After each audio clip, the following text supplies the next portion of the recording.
클릭해 주셔서 감사합니다. 오늘 하루 좋은 일만 가득하시길 정성을 다해 기원드립니다. 구독과 좋아요와 알림 설정을 꾹꾹 눌러주세요. 야담TV 이야기 시작하겠습니다.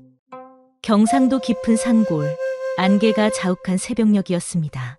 덕세라는 엿장수가 무거운 엿을 어깨에 메고 구불구불한 산길을 오르고 있었지요. 엿 사세요. 달고 맛있는 엿. 덕세의 엿가위 소리가 적막한 산골에 울려 퍼졌습니다. 그런데 참 이상한 일이었지요. 벌써 3년째 엿장수를 하고 있는데 정작 엿은 거의 팔리지 않았거든요. 또 하나도 못 팔았구먼. 덕세는 한숨을 푹 쉬며 엿을 내려놓았습니다. 사실 덕세에게는 남들이 모르는 진짜 목적이 하나 있었는데 그는 단순한 엿장수가 아니라 전직 한의원 출신이었습니다. 아버지께서 그러셨지. 덕세야, 세상에는 천하의 명약이 숨어 있다. 그것만 찾으면 어떤 병이든 고칠 수 있을 게다라고. 덕세의 아버지는 평생 불로불사의 영약을 찾던 의원이었습니다. 하지만 끝내 찾지 못하고 죽었는데 덕세는 아버지의 유언에 따라 그 영약의 재료가 되는 희귀한 약초들을 찾아 전국을 떠돌고 있었던 것입니다. 이번 달도 헛수고였구나. 그놈의 오행초는 대체 어디에 있는 거야? 그때였습니다. 뒤에서 누군가 부르는 소리가 들려왔지요. 덕세 형님, 돌아보니 동네에 총각 춘돌이가 헐레벌떡 뛰어오고 있었습니다. 춘돌아, 무슨 일이냐? 형님 큰일 났소. 우리 어머니가 갑자기 쓰러지셨는데 숨이 넘어갈 것 같소. 뭐라고? 어서 가보자꾸나. 덕세는 서둘러 춘돌이네 집으로 향했습니다. 춘돌이 어머니는 과부로 혼자서 아들을 키우며 고생하고 있었지요. 어머니, 정신 차리시오. 춘돌이가 울부짖고자 덕세는 재빨리 맥을 짚어봤습니다. 이건 단순한 과로가 아니로구나. 도끼가 돌고 있어. 형님, 도끼라고 하셨소. 그렇다. 누군가 독을 탔거나 아니면 독초를 잘못 먹었거나. 덕세는 즉시 침을 놓고 해독제를 만들기 시작했습니다. 그런데 이상했지요. 해독제를 만들려면 특별한 약초가 필요한데 마침 덕세의 엿을 안에 그 약초가 들어있었거든요. 형님은 엿장수인데 어떻게 이런 약초를 가지고 계시오? 춘돌이가 의심스러워하자 덕세는 당황했습니다. 아, 그게 아버지께서 민간요법을 조금 가르쳐 주셔서. 그런 게 아니라 이건 정말 귀한 약초 아니요? 이런 걸 엿장수가 어떻게 갖고 계시는지. 춘돌이가 계속 캐묻자 덕세는 당황했습니다. 자신이 단순한 엿장수가 아니라는 게 너무 티가 났거든요. 춘돌아, 지금은 내 어머니가 중요하지 않으냐? 나중에 설명해 주마. 다행히 춘돌이 어머니가 깨어나면서 위기를 넘겼습니다. 어머니, 춘돌아, 내가 어떻게 된 거냐? 덕세 형님이 살려주셨소. 춘돌이 어머니는 덕세를 자세히 들여다봤습니다. 고맙소. 덕세 씨. 그런데 엿장수가 어떻게 이런 의술을 알고 계시오? 덕세는 더욱 당황했습니다. 그냥 어려서부터 이것저것 배운 게 있습니다. 그런가요? 춘돌이 어머니는 여전히 의심스러워했지만 더 이상 묻지는 않았습니다. 그날 밤 춘돌이가 덕세를 찾아왔습니다. 형님, 어머니 살려주셔서 정말 고맙소. 당연한 일을 했을 뿐이야. 형님, 그런데 솔직히 말씀해 주시오. 형님 정체가 뭐요? 춘돌이가 진지하게 물어보자 덕세는 춘돌이는 믿을 만한 사람이라 생각하고 말을 이었답니다. 사실 말이야. 나는 의원이다. 역시 그렇군요. 하지만 지금은 특별한 목적이 있어서 엿장수 행세를 하고 있어. 특별한 목적이요. 덕세는 망설이다가 일부만 털어놓았습니다. 아버지의 유언 때문에 전국을 돌아다니며 희귀한 약초를 찾고 있거든. 아, 그런 사정이 계셨군요. 춘돌아, 이 얘기는 아무한테도 하지 마라. 알겠지? 알겠소. 형님, 비밀로 하겠소. 그 다음 날 덕세는 새로운 마을로 향했습니다. 춘돌이가 배웅해 주었어요. 형님, 조심히 다녀오시오. 그래, 춘돌아. 어머니, 잘 모셔라. 그렇게 몇 날을 걸어 덕세가 도착한 곳은 깊은 산골 마을이었습니다. 그런데 이상했습니다. 마을에 남자가 한 명도 보이지 않았거든요. 어라, 여기가 어떤 마을이지? 덕세가 마을 입구에서 엿가위를 울리자 집집마다 문이 열렸습니다. 어머, 남정네다. 얼마 만에 보는 사내야. 어디서 오셨나요? 여자들이 우르르 나와서 덕세를 둘러싸자 덕세는 당황했습니다. 저는 엿장수요. 그때 한 여인이 앞으로 나섰는데 눈이 튀어나올 정도로 미인이었지요. 어서 오세요. 저는 이 마을에서 가장 오래 산 옥분이라고 합니다. 마을 사람들이 저를 믿고 따라줘서 대소사를 돌보고 있지요. 덕세는 옥분이를 보는 순간 옆가위를 떨어뜨릴 뻔했습니다. 이런 산골에 이렇게 고운 분이 있다니. 덕세는 괜히 목청을 가다듬고 어깨를 펴며 서 있었지요. 아, 네. 저는 덕세라고 합니다. 그런데 이 마을은 왜 여자분들만 계시는지요? 옥분이의 표정이 어두워졌습니다. 저희는 모두 과부들이 일합니다. 3년 전에 큰일을 당해서 남편들을 모두 잃고 이렇게 모여 살지요. 아, 그런 일이? 덕세는 마음이 아팠지만 동시에 속으로는 다른 생각을 하고 있었지요. 과부촌이라. 그럼 소문이 맞는군. 이제 슬슬 약초들을 찾아봐야겠어. 그래서 저희만 모여서 이렇게 살고 있지요.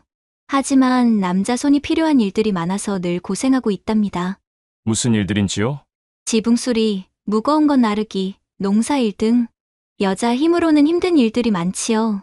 덕세는 기회가 왔다고 생각했습니다. 소문대로 이 마을에 머물면서 약초를 찾을 수 있겠다 싶었거든요. 그럼 제가 도와드리겠소. 정말요? 하지만 저희들은 돈이 없답니다. 돈은 괜찮소. 대신 밥 한 끼만 주시면 되겠소. 과부들이 기뻐했습니다. 아이고, 엿장수님 정말 고맙습니다. 얼굴도 미남이시고 힘도 좋게 생기신 분이 마음도 어찌 이리도 착하실까? 그날부터 덕세는 과부촌에서 온갖 일을 도와주었습니다. 하지만 틈틈이 주변 산을 돌아다니며 약초를 찾았지요. 그런데 며칠이 지나자 과부들이 덕세에게 점점 더 관심을 보이기 시작하는 게 아니겠습니까? 덕세 씨, 오늘은 우리 집 장독대 좀 봐주실 수 있을까요? 덕세씨, 저희 집 문짝이 삐걱거리는데 먼저 좀 고쳐주세요. 과부들이 이런저런 핑계로 덕세를 부르기 시작했습니다. 그러던 어느 날 저녁 덕세는 하루 종일 일한 몸을 씻으려고 마을 냇가에서 목욕을 하고 있었지 뭡니까? 아, 시원하다. 덕세가 우통을 벗고 목욕을 하는데 숲 뒤에서 수군거리는 소리가 들려왔습니다. 어머, 저것 좀 봐. 세상에 저런 장대한 물건은 내 평생 처음 보네. 아이쿠야, 무서워라. 저것이 남정네 것이요? 아님 고목나무요? 한 번만 만져보면 소원이 없겠네. 쉿, 소리 내지 마. 들킬라. 과부들이 몰래 숨어서 덕세의 목욕하는 모습을 훔쳐보고 있었던 것이었지요. 우리 죽은 남편은 저거에 비하면 콩나물이었어. 아이고 요거사. 그럼 지금껏 콩나물 맛만 보고 살았구나? 이년아, 이년은? 이년 서방은 메뚜기 다리처럼 얇았다고 소문이 자자했구만. 그려. 그런데 저런 걸로 밤일을 한다면 어떨까? 야, 상상만 해도 다리에 힘이 빠진다. 과부들은 킬킬거리며 수군거리고 있었지만 덕세는 전혀 모르고 있었지요. 그런데 저 양반 혼자 살기 참 아깝네. 맞아. 우리 중에 누가 먼저 낚아챌까? 옥분이가 제일 가능성 있어 보이는데? 오픈이 그것도 오늘 따라왔으면 좋은 구경했을 텐데 아까워서 어쩌누? 며칠 후 옥분이 집에 비가 새기 시작했습니다. 덕세씨, 죄송한데 우리 집 지붕 좀 봐주실 수 있을까요? 그럼요. 당연하지요. 덕세는 옥분이 집 지붕에 올라가서 열심히 고쳤습니다. 비가 오는 날이었는데 옥분이는 안에서 덕세를 바라봤지요. 저런 든든한 남자가 집에 함께 있으니 마치 죽은 남편이 살아 돌아온 것 같네. 아유, 저 엉덩이랑 허벅지가. 지붕을 다 고친 덕세가 내려와서 말했습니다. 다 고쳤소. 이제 비가 새지 않을 거요. 정말 고마워요. 그런데 비가 너무 많이 오는데 오늘 밤은 여기서 주무시면 어떨까요? 하지만 그러면 마을 사람들이 이상하게 보지 않겠소? 괜찮아요. 다들 이해할 거예요. 이런 비에 나가시면 안 되잖아요. 옥분이는 덕세의 젖은 옷을 벗겨주며 말했습니다. 옷이 다 젖었네요. 이거 말리고 계세요.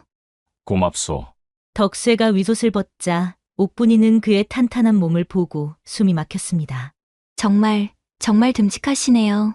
그런가요? 옥분이가 수건으로 덕세의 등을 닦아주기 시작했습니다. 덕세도 그녀의 부드러운 손길에 가슴이 두근거렸지요. 옥분 씨. 네, 당은 정말 아름다우시오. 그런 말씀 마세요.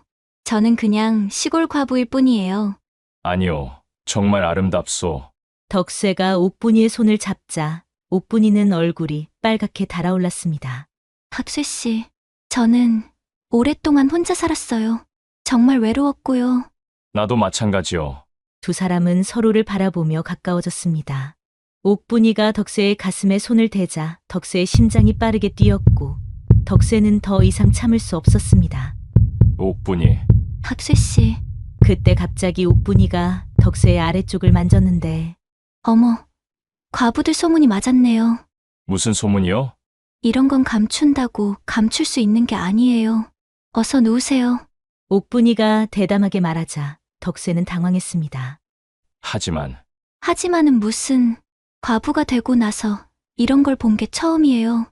호기심이 생기는 게 당연하지 않아요? 옥분이는 덕세를 첨함이 평상으로 밀어냈습니다. 옥분이, 정말 괜찮소? 괜찮기는 무슨, 벌써 이렇게 젖었는데 이제 와서 그런 소리 하지 마세요. 그날 밤 두 사람은 비가 내리는 처마 밑에서 뜨거운 밤을 보냈습니다. 옥분이는 처음 느끼는 감정에 완전히 빠져들었지요. 그 후 며칠 동안 덕세는 다른 과부들과도 미묘한 관계를 이어갔습니다. 덕세 씨, 오늘은 우리 집에서 저녁 드세요. 아니야, 우리 집에서 드세요. 과부들이 덕세를 두고 경쟁하기 시작했습니다. 덕세 씨는 누구를 제일 좋아하세요? 글쎄요. 모든 분들이 다 좋습니다. 덕세의 애매한 대답에 과부들은 더욱 열을 올렸습니다. 어느 날 밤 과부 춘자가 덕세에게 다가왔습니다. 덕세 씨, 제 어깨가 너무 아픈데 좀 주물러 주실 수 있어요? 물론이지요. 덕세가 춘자의 어깨를 주물러 주는데 춘자가 은밀한 요구를 하기 시작했지요. 아, 거기에서 조금 더 아래요? 이쪽이요. 아니, 조금 더 아래요? 그때 춘자가 덕세의 손을 잡고 엉덩이에 손을 가져다 대자 덕세는 자신도 모르게 콱 움켜쥐었는데 아, 시원해요. 춘자는 덕세의 손길에 완전히 녹아내렸습니다. 덕세 씨, 저도 옥분이처럼 그런 걸 해볼 수 있을까요? 아니, 춘자 씨. 한 번만요. 그렇게 덕세는 여러 과부들과 은밀한 관계를 이어갔습니다. 하지만 마음으로는 항상 약초 생각을 하고 있었지요. 이런 식으로 지내다 보면 언젠가는 약초를 구할 기회가 올 거야. 한편 과부들은 덕세의 진짜 목적은 모른 채 덕세 덕분에 새로운 삶을 찾은 것처럼 점점 더 빠져들고 있었습니다. 그런데 며칠 후 드디어 덕세가 찾던 것을 발견했습니다. 이건 오행초 아닌가? 저건 현삼이고 세상에 이런 귀한 약재들이 널렸구나. 덕세는 흥분했습니다. 이런 귀한 약재들이 있다면 아버지가 평생 찾으셨던 블루불사의 영약을 완성할 수 있을 것 같았거든요. 하지만 과부들 몰래 가져갈 수는 없었습니다. 일단 더 친해져서 기회를 봐야겠다고 생각했지요. 그러던 어느 날 옥분이가 덕세를 찾아왔습니다. 덕세 씨, 정말 고마워요. 그런데 하나 궁금한 게 있어요. 뭐가 궁금하신지요? 엿장수인데 왜 엿은 하나도 안 팔고 일만 도와주시는 거예요? 옥분이가 날카롭게 물어보자 덕세는 식은땀을 흘렸지요. 그게 엿보다 사람들을 도우는 게 더 좋아서 그렇소. 정말 그뿐인가요? 옥분이의 눈빛이 의심스러워졌습니다. 당연하지요. 그럼 엿 하나 먹어볼까요? 옥분이가 갑자기 엿을 달라고 했습니다. 덕세는 어쩔 수 없이 엿을 내줬지요. 그런데 옥분이가 엿을 입에 넣더니 이상한 표정을 지었습니다. 이상하네요. 이 엿에서 약초 냄새가 나는데 그럴 리가. 분명히 약초 냄새예요. 혹시 엿에 약을 넣으신 건 아니에요? 덕세는 완전히 당황했습니다. 사실 엿을 만들 때 습관적으로 약재를 조금 넣었거든요. 그게 몸에 좋으라고 인삼 가루 낸 것을 조금 넣었소. 인삼. 이건 인삼 냄새가 아닌데요. 제가 약초에 대해 좀 알거든요. 옥분이가 의심의 눈초리를 보내자 덕세는 식은땀을 줄줄 흘렸는데 그런데 때마침 갑자기 마을 밖에서 소란이 벌어졌습니다. 무슨 소리죠? 옥분이 무서워했습니다. 요즘 밤마다 저런 소리가 나요. 그리고 우리가 기르는 닭들이 자꾸 없어져요. 혹시 늑대나 곰이 아닐까요? 덕세는 기회라고 생각했습니다. 내가 확인해 보겠소. 너무 위험하지 않을까요? 괜찮소. 조심해서 갔다 오리다. 그날 밤 덕세는 홀로 산으로 향했습니다. 사실 짐승을 확인하는 것보다 약초를 더 찾아보려는 속셈이었지요. 이참에 오행초를 더 찾아볼까? 덕세가 조심스럽게 산을 오르고 있는데 정말로 이상한 소리가 들려왔습니다. 정말 짐승이 있구나. 덕세가 소리 나는 쪽으로 가보니 깜짝 놀랄 일이 벌어지고 있는 게 아니겠습니까? 거대한 곰 한 마리가 덕세가 찾던 귀한 약초들을 뜯어먹고 있었던 것이죠. 저런, 저 귀한 약초를. 덕세가 소리치자 곰이 그를 발견했습니다. 곰이 덕세를 향해 달려들자 덕세는 기겁해서 도망쳤는데 그만 발에 걸려 넘어지고 말았지요. 그리고 곰이 바로 뒤까지 쫓아왔습니다. 이제 죽었구나. 덕세가 절망하고 있는데 갑자기 곰이 멈춰섰습니다. 그리고 덕세를 자세히 들여다보더니 놀랍게도 말을 하는 게 아니겠습니까? 너 혹시 의원 아니야? 곰이 말을 하다니. 나는 곰이 아니라 사람이다. 산신령의 저주를 받아 곰이 된 거지. 덕세는 믿을 수 없었습니다. 그럼 진짜 사람이시오? 곰이 고개를 끄덕였습니다. 내 이름은 철봉이다. 원래 이 지역 현감이었는데 철봉이 자신의 사연을 털어놓았습니다. 그는 탐욕스럽고 부패한 현감이었지요. 특히 과부들을 괴롭히는 일을 많이 했다고 했습니다. 남편들이 부역에 나간 사이에 젊은 과부들을 농락하려 했어. 그리고 세금을 핑계로 괴롭히고 밤에 찾아가서 정말 짐승 같은 짓을 하려고 했지. 그래서 산신령의 저주를 받으신 거군요.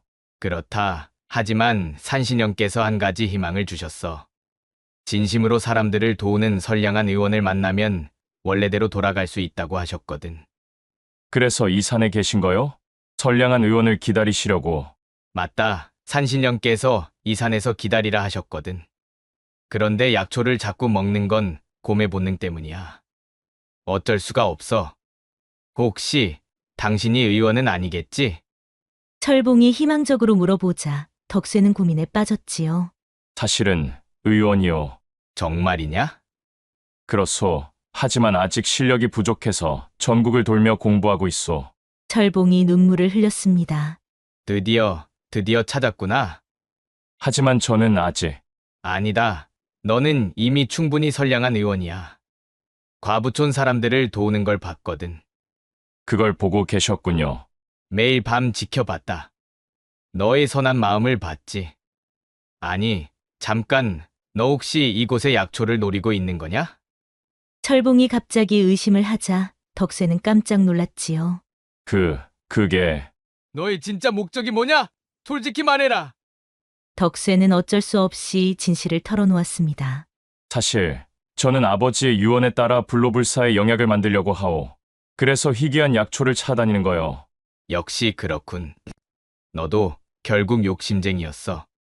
하지만 난 그 과정에서 사람들을 진심으로 도우려고 했소. 그건 거짓이 아니오. 그럼 증명해봐라. 내가 정말 선량한 의원인지 어떻게 증명을 하란 말이오? 나를 구해주는 거다. 하지만 조건이 있어. 철봉이 말했습니다. 과부촌 사람들의 도움이 필요해. 진심으로 나를 용서해주는 마음이 있어야 저주가 풀린단다. 과부촌 사람들이요? 그렇다. 그런데 내가 현감일 때 가장 괴롭힌 사람들이 바로 그들이거든.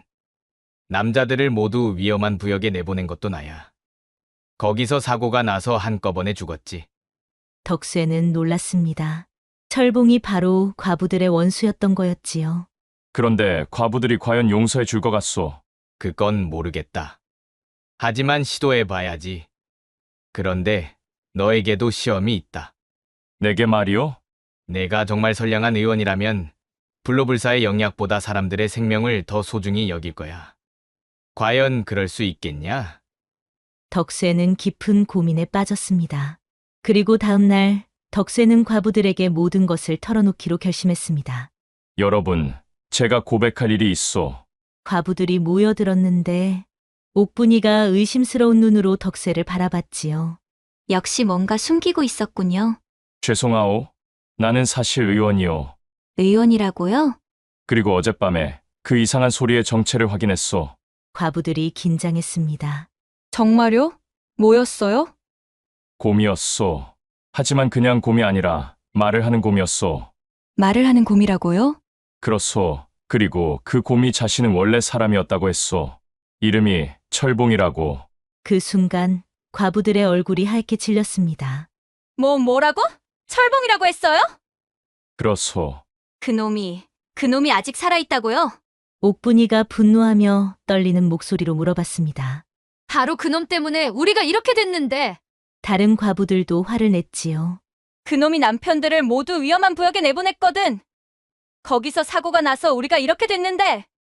그런데 지금 와서 용서해달라고? 과부들의 분노는 당연한 것이었습니다. 여러분, 나도 알고 있소. 하지만 뭐요? 그분이 진심으로 뉘우치고 있소. 그리고 저주를 받아서 이미 충분히 벌을 받으셨고. 뉘우친다고 죽은 남편들이 돌아와요? 아니요. 하지만 복수는 또 다른 복수를 부를 뿐이요. 그때 옥분이가 날카롭게 말했습니다. 잠깐 덕수씨. 당신 진짜 목적이 뭐예요? 뭐라고 하셨소? 당신도 결국 이 산에 귀한 약초가 목적이죠? 그래서 우리를 이용하려는 거 아니에요? 옥분이가 핵심을 찌르자 덕세는 당황했습니다. 그게 역시 그렇군요. 처음부터 수상했어요. 엿장수가 그런 의술을 알 리가 없잖아요. 다른 과부들도 덕세를 의심하기 시작했습니다. 그럼 우리를 속인 거예요? 믿었는데. 여러분 죄송하오. 처음에는 정말 약초가 목적이었소. 과부들이 실망했습니다. 역시 남자들은 다 똑같아. 우리를 이용만 하려고. 당장 이 마을에서 나가세요. 그때 한 과부가 조용히 말했습니다. 잠깐들 조용히 해봐. 철봉 현감일은 그렇다 쳐도 일단 지금은 덕쇠 씨 일이 더 중요한 거 아니야? 덕쇠 씨가 설령 처음에는 다른 목적이었다 해도 지금은 어떨까? 무슨 말이야, 춘자야. 덕쇠 씨가 우리를 대했던 모습을 보면 진심 같았어. 그리고 우리들 모두 덕쇠 씨를 좋아하지만 사실 우리가 느끼기에는 옥분이 내가 더 덕쇠 씨를 진심으로 좋아하는 것 같아. 다른 과부들도 고개를 끄덕였습니다. 맞아. 그냥 이용만 하려던 사람이라면 저렇게까지 할까? 우리 각자와 그런 관계까지 가졌는데, 그리고 옥분이 너 덕쇠 씨를 진심으로 좋아하는 거 아니야? 그때 옥분이가 입을 열었습니다. 여러분, 잠깐만요. 춘자 말대로 사실 저는 덕쇠 씨를 정말 좋아하게 됐어요. 그리고 여러분도 다 덕쇠 씨를 좋아하시잖아요. 그래서 지금 이 순간 어떻게 해야 할지. 그때 춘자가 손을 들었습니다. 옥분아, 우리가 얘기해야 할 게 있어. 뭔데? 과부들이 서로를 바라보더니 춘자가 대표로 말했습니다. 옥분아, 우리가 이 마을에 처음 왔을 때를 기억해? 물론 기억하지. 남편들을 잃고 갈 곳 없던 우리를 내가 다 받아줬잖아. 다른 과부들도 고개를 끄덕였습니다. 맞아. 옥분이가 없었으면 우리는 어떻게 됐을까? 내가 먼저 이 마을에 와서 터전을 만들어 놨기 때문에 우리가 살 수 있었어. 음식도 나눠주고 집도 마련해주고. 옥분이는 그런 게 당연하다고 생각했는데 과부들은 그 은혜를 잊지 않고 있었던 것입니다. 그래서 우리가 결정했어. 뭘 결정했는데? 덕수 씨는 내가 가져야 해. 옥분이가 깜짝 놀랐습니다. 뭐라고?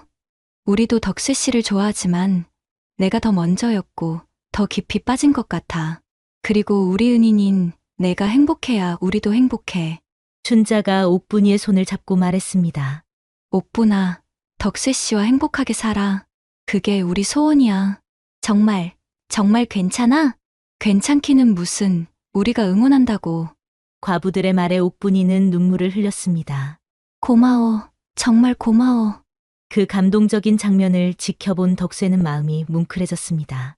이런 아름다운 우정과 사랑을 보니 자신의 이기적인 목적이 부끄러워졌지요. 잠깐만 내 말 좀 들어주시오. 덕쇠가 큰 소리로 외쳤습니다. 처음에는 정말 약초가 목적이었소. 하지만 여러분과 지내면서 마음이 바뀌었소. 약초보다 여러분이 더 소중해졌소. 특히 옥분이 당신을. 덕쇠가 옥분이를 바라봤습니다. 당신을 사랑하게 되었소. 옥분이가 깜짝 놀랐습니다. 뭐라고요? 포기하겠소. 당신이 더 소중하오. 불로불사의 영약 따위보다 당신과 함께 사는 게 더 소중하오. 덕쇠는 진심을 털어놓았습니다. 그럼 약초는 포기하시겠다는 거예요? 그렇소. 아버지의 유언보다 당신들이 더 소중하오. 과부들은 덕세의 진심을 느꼈습니다. 하지만 여전히 철봉에 대한 분노는 남아 있었지요. 그럼 철봉 그놈은 어쩔 거예요? 그것도 여러분이 정해 주시오. 저는 여러분 뜻에 따르겠소.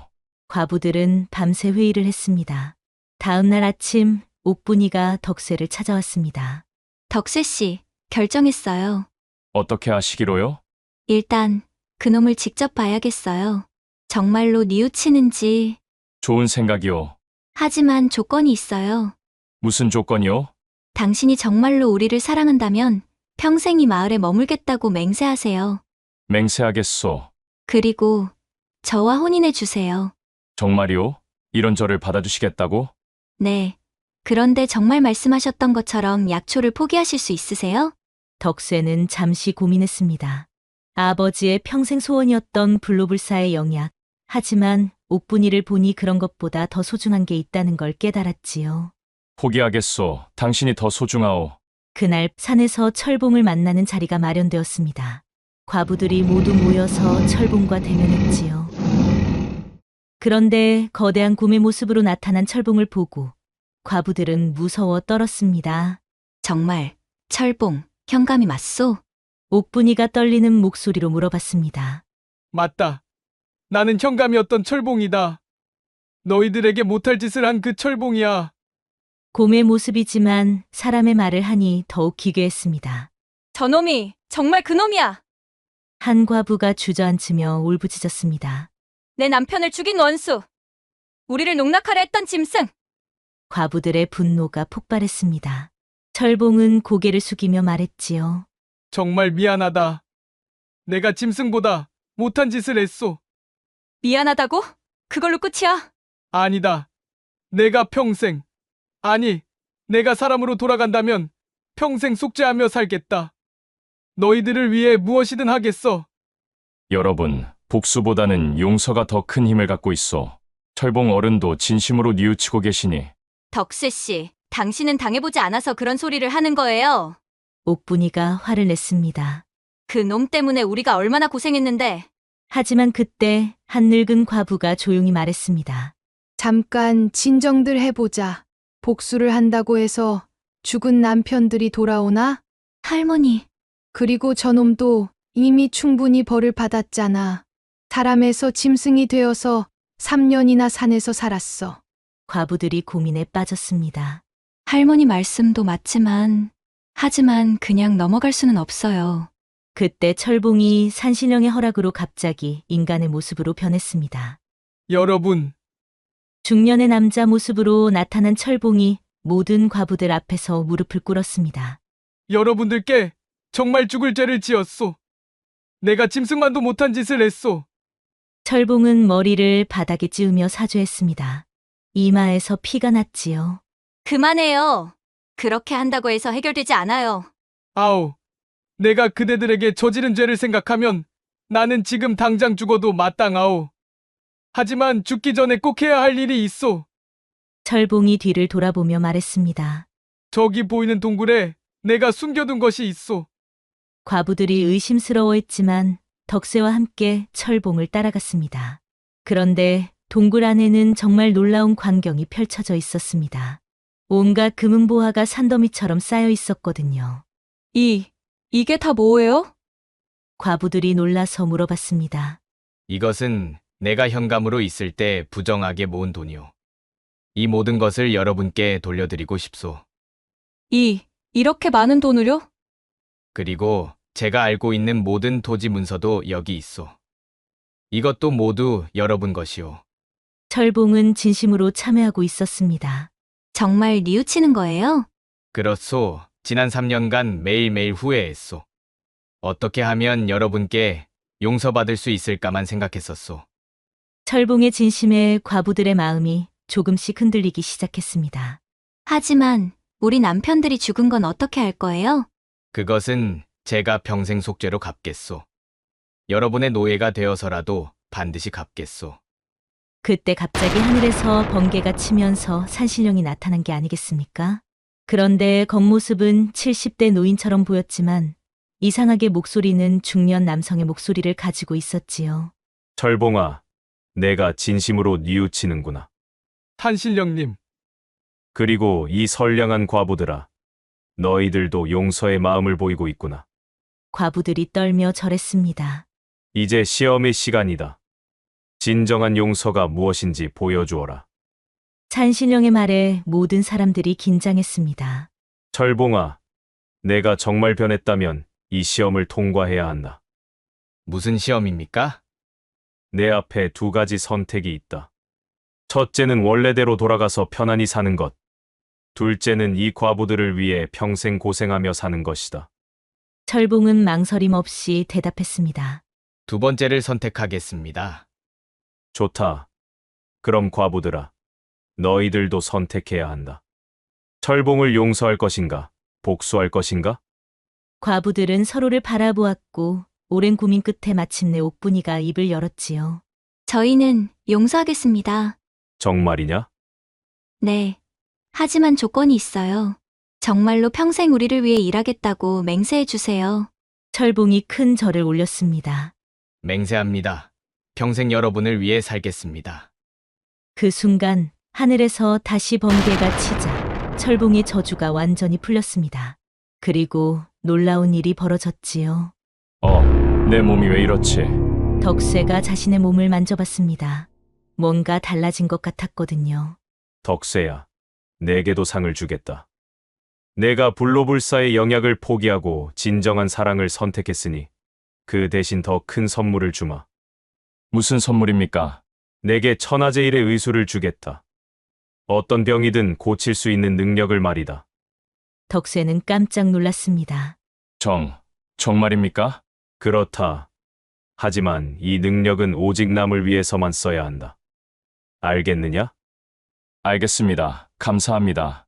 그렇게 모든 갈등이 해결되었고 한 달 후 덕세와 옥분이는 마을 사람들의 축복 속에서 혼례를 올렸지요. 혼례 첫날 밤 옥분이가 덕세에게 말했습니다.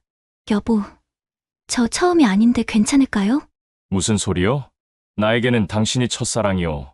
정말요? 정말이요. 그리고 마지막 사랑이기도 하고. 덕세가 옥분이를 부드럽게 안아주자 옥분이의 얼굴이 붉어졌습니다. 여보, 부끄러워요. 아름다운 내 아내, 부끄러워할 것이 뭐가 있어? 여보, 제가 너무 적극적인 건 아니겠죠? 무슨 소리요? 당신의 그런 모습이 더 사랑스럽소. 정말요? 과부라서 경험이 있어도 괜찮은 거죠? 서툰 것보다야 경험이 많은 게 더 좋지 않소? 옥분이가 웃으며 덕세를 더 깊이 끌어안았습니다. 그들의 첫날 밤은 달처럼 고요하고 꽃처럼 아름다웠답니다. 그렇게 많은 세월이 흘러 덕세가 늙었을 때 그는 자신의 인생을 돌아봤습니다. 참 신기한 인생이었구먼. 엿장수로 시작해서 의원이 되고 과부와 혼인하여 행복한 가정을 이루었고 그리고 많은 사람들을 도우며 살았던 자신을요. 여보, 지금까지 살아오면서 후회되는 일 없으세요? 옥분이가 물어보자 덕세가 웃으며 대답했습니다. 후회 전혀 없소. 오히려 감사하지. 뭘 감사하다는 거예요? 당신이 있어서, 이 마을이 있어서, 도울 사람들이 있어서. 옥분이도 미소 지었습니다. 저도 감사해요. 당신을 만날 수 있었어. 마침내 덕세가 세상을 떠날 때가 왔습니다. 옥분이와 다른 과부들도 모두 나이가 들어 머리가 하얗게 새었지요. 부인, 저 먼저 갑니다. 임종을 앞둔 덕세가 옥분이의 손을 잡고 말했습니다. 아직 가시면 안 돼요. 저도 같이 데려가세요. 아니요, 부인은 좀 더 즐기다 천천히 오시오. 내가 먼저 가서 좋은 집도 짓고 좋은 약초밭도 갖고 놓고 기다리겠소. 준자야, 다른 과부님들 그동안 고마웠소. 우리야말로 고마웠어요. 덕세 씨 덕분에 우리가 이렇게 행복하게 살 수 있었는데. 여러분 정말 고마웠소. 덕분에 행복한 인생이었소. 덕세는 사랑하는 사람들에 둘러싸여 평화롭게 눈을 감았습니다. 그리고 철봉도 평생 성실하게 살다가 세상을 떠났지요. 과부들은 그를 덕세 옆에 묻어주었어요. 철봉 어른도 마지막에는 정말 좋은 분이 되셨어. 그래. 사람은 변할 수 있다는 걸 보여주셨지. 옛말에 선행선보라는 말이 있습니다. 착한 행동에는 착한 보답이 따른다는 뜻이지요. 우리도 덕세처럼 진정한 사랑을 위해 욕심을 버릴 수 있고 철봉처럼 잘못을 뉘우치고 새롭게 살아갈 수 있다면 언젠가는 좋은 결과가 따를 것입니다. 세상은 어려운 곳이지만 서로 사랑하고 용서하며 살아간다면 조금 더 따뜻한 곳이 될 테니까요. 달콤한 엿처럼 우리의 마음도 달콤하게 만들어 보면 어떨까요? 옛날 충청도 깊은 산골, 달빛이 유난히 밝은 마을에 달복이라는 25 총각이 살았습니다. 달보가, 또 뭔 헛것을 보고 바보 같은 소리를 하느냐? 어머니가 한숨을 푹 쉬며 말했지요. 달복이는 어릴 때부터 남들이 보지 못하는 것들을 본다고 우기는 바람에 온 마을에서 미친놈 취급을 받았답니다. 어머니, 정말로 저기 마을 이장님 머리 위에 까마귀, 귀신이 앉아 있어. 그것도 아주 큰 놈이요. 이 녀석이 또 시작이네. 이장님 머리는 번들번들한데 까마귀가 어떻게 앉아? 하지만 달복이가 하는 말들이 묘하게 들어맞는 일이 자주 있었는데 이장이 큰 병에 걸린다거나 마을에 호랑이가 나타난다거나 하는 일들 말이지요. 이상하다. 저 바보가 어떻게 맞춘 걸까? 마을 사람들은 의아해했지만 여전히 달복이를 바보 취급했답니다.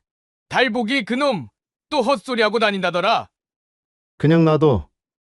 어차피 바보라 상대할 가치도 없어. 달복이는 이런 말들을 들을 때마다 속이 상했답니다. 정말로 뭔가 보이는데 아무도 믿어주지 않았거든요. 그러던 어느 봄날이었지요. 마을에 아주 유염하고 젊은 처녀 무당이 찾아왔습니다. 안녕하세요. 저는 무당 을려라고 합니다. 을려는 30 초반의 풍만한 여인으로 가슴팍이 탐스럽게 드러나는 붉은 무당복을 입고 있었답니다. 허리는 잘록하고 엉덩이는 꽉 찬 것이 마을 총각들의 시선을 한 번에 사로잡았지요. 우와, 저렇게 아름다운 무당이 다 있네. 가슴팍이 참외만한 것이 두 손에 꽉 차겠네 그려. 총각들이 수군거리는 소리에 을려는 살짝 미소를 지었는데 이런 반응에 매우 익숙했답니다. 저기, 무당님은 어디서 오셨소? 이장이 헛기침을 하며 물었습니다. 한양에서 왔어요. 이 마을에 사악한 기운이 감돌고 있다는 계시를 받고 왔답니다. 을려는 살랑살랑 허리를 흔들며 걸었어요. 그 모습에 마을 총각들은 모두 정신이 팔려 있었답니다. 그럼 무당님, 저희 마을이 어떠다는 겁니까? 이장이 걱정스럽게 물었습니다. 이 마을에는 특별한 영역을 가진 사람이 있어요. 그런데 그 사람을 찾아서 정화 의식을 하지 않으면 큰 재앙이 닥칠 거예요. 마을 사람들이 웅성거렸어요. 재앙이라는 말에 모두들 불안해했지요. 그럼 어떻게 해야 합니까? 제가 그 사람을 찾아보겠어요. 하지만 재물과 정성이 필요하죠. 특히 을려는 음흉한 미소를 지으며 말했답니다. 총각의 순수한 정기가 가장 중요해요. 그래야 사악한 기운을 막을 수 있거든요. 사실 이 무당은 완전한 사기꾼이었답니다. 본명은 춘옥이고 기생 출신이었는데 기방에서 도망쳐 나와 무당 행세를 하며 마을마다 다니며 순진한 총각들을 꼬셔서 돈을 챙기는 사기꾼이었답니다. 이 마을도 만만해 보이네. 총각 몇 명 골라서 실컷 즐기고 돈도 뜯어내야지. 을려는 속으로 생각하며 주변을 둘러봤습니다. 그런데 갑자기 달보기가 나타났습니다. 거기 무당님. 달보기는 을려를 보자마자 눈이 휘둥그레졌어요. 태어나서 이렇게 아름다운 여인은 처음 봤거든요. 소인도 귀신이 보입니다. 을려는 처음엔 코웃음을 쳤습니다. 이런 멍청이가 뭘 본다고. 그런데 달보기가 말을 계속하는데 을려의 표정이 점점 굳어졌답니다. 무당님, 어깨 위에 할머니 귀신이 앉아 계시오. 머리에 비녀를 꽂고 흰 저고리를 입으신 할머니가 무당님한테 뭔가 계속 속삭이고 계시오. 을려는 깜짝 놀랐습니다. 정말로 자신의 어깨에는 돌아가신 시어머니 귀신이 늘 붙어 다녔거든요. 뭐라고 하는데? 이년아, 또 사람 속이러 다니냐? 그러다 벌 받는다. 어서 정신 차리고 착하게 살아라. 이렇게 말씀하시오. 아, 그리고 내가 기생 시절에 숨겨둔 돈 뒷산 큰 바위 밑에 묻어뒀다는 거 다 안다고도 하시는구려. 을려는 소스라치게 놀랐답니다. 그건 아무도 모르는 비밀이었거든요.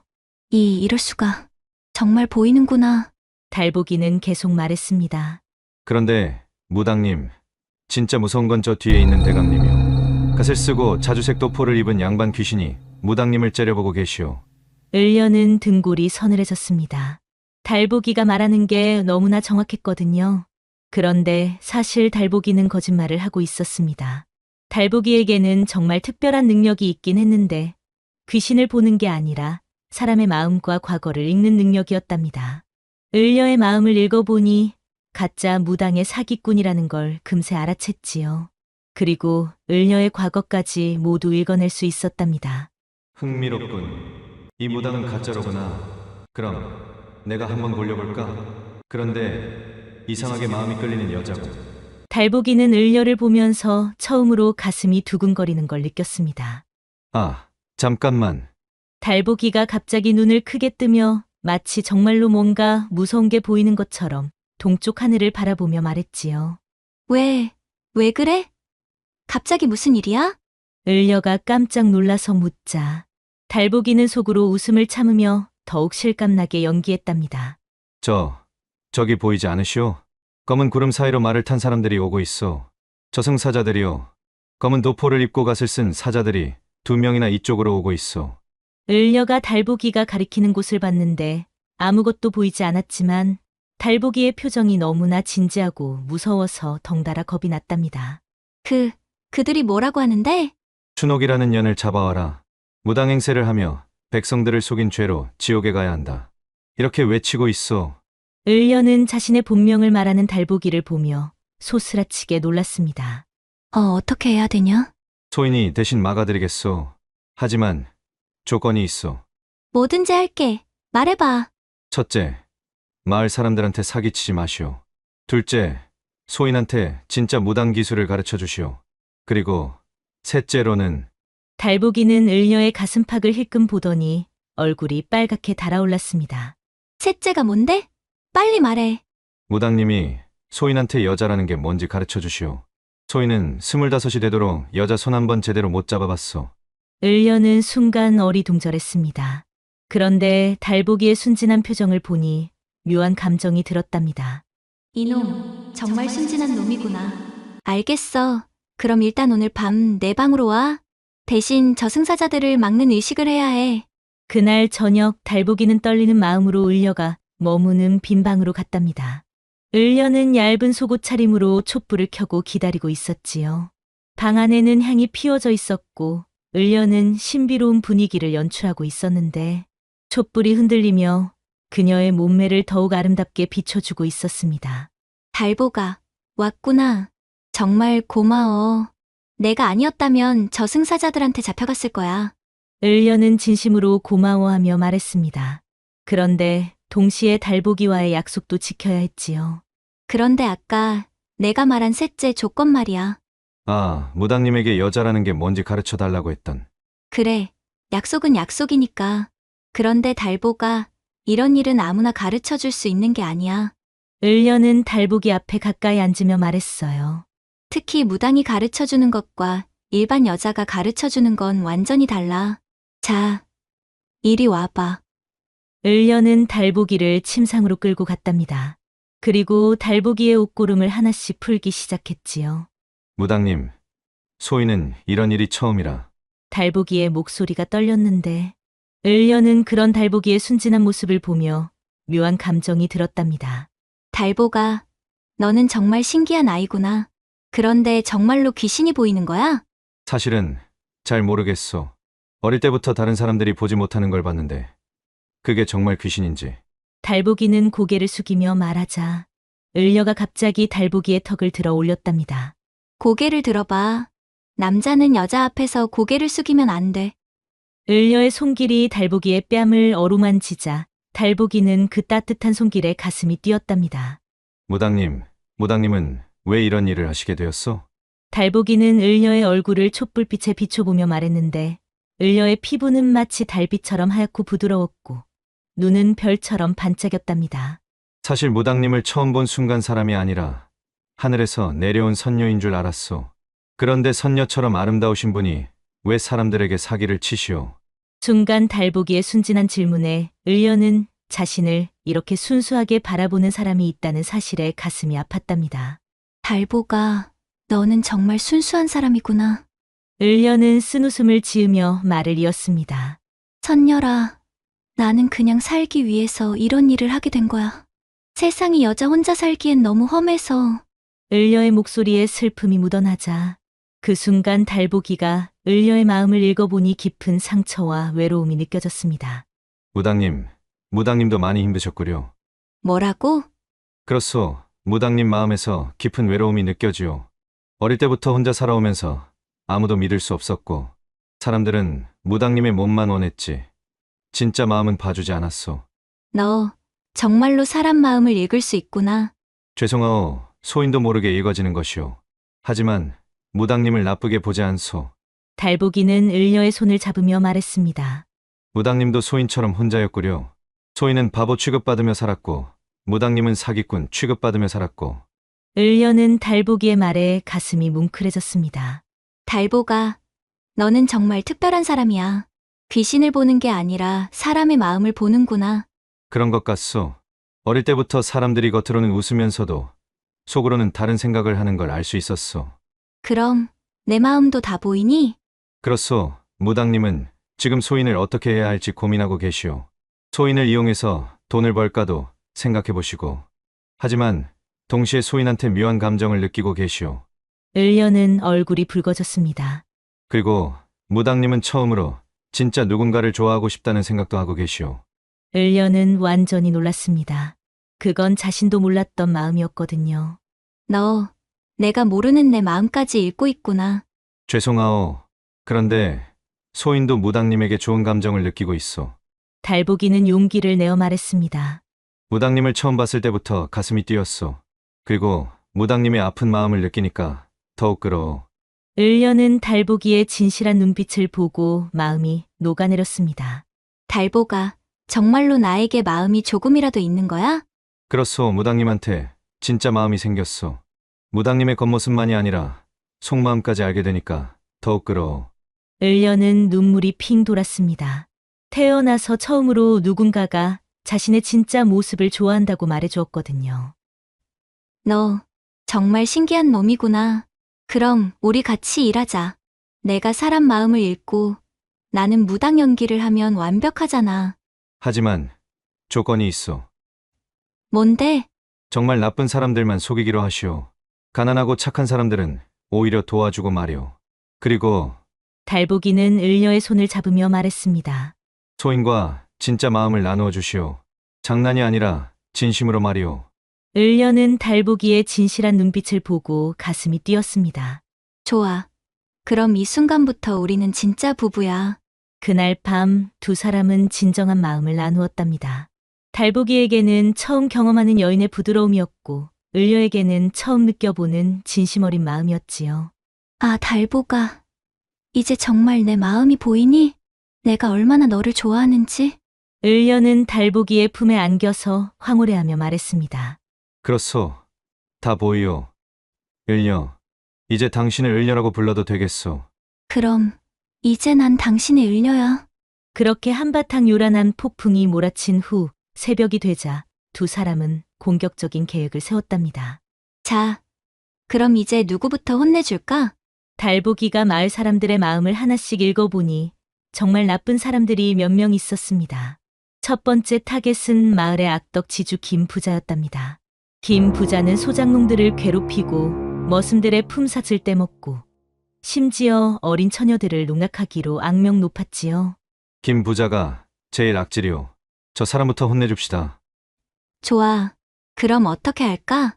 소인이 먼저 가서 조상님들이 화났다고 겁을 줄 테니 을려는 나중에 굿을 하러 오시오. 알겠어. 그런데 정말 괜찮을까?